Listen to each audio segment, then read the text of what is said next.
Several years earlier, David was refusing to even look at his son Absalom.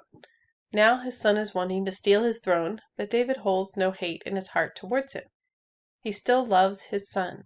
His love and forgiveness extends even to this treachery his son is currently doing.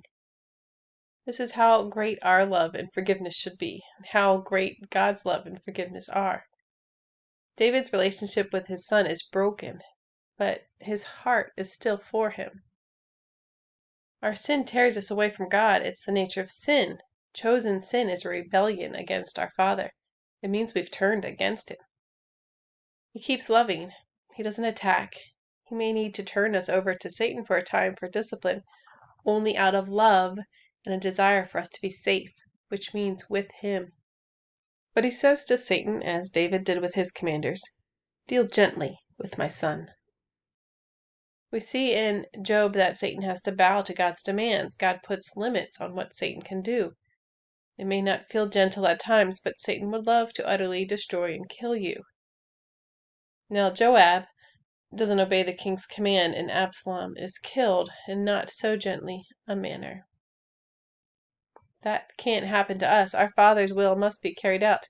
We can't be killed by accident. He will keep us. That includes discipline. That includes moving heaven and hell to make sure we stay with Him and don't leave the fold. 1 Corinthians 1:30 says that it is because of God that we are in Christ Jesus. The section is about how we aren't to boast, but only boast in the Lord. It is God the Father who keeps us in Christ Jesus. We can't be righteous on our own and keep ourselves in His presence. We can't save ourselves. With man, it is impossible. But with God, it is possible. We are kept in Christ of God.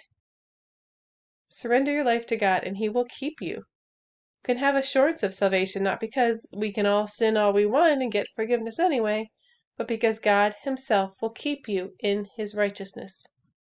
Righteousness is required. If unrighteousness were accepted in God's presence, there would have been no need for the cross of Christ. Trust yourself to God to keep you. Don't fear what He might choose for you. He's a good Father, and He loves His children more than we can understand. He will deal gently with His children.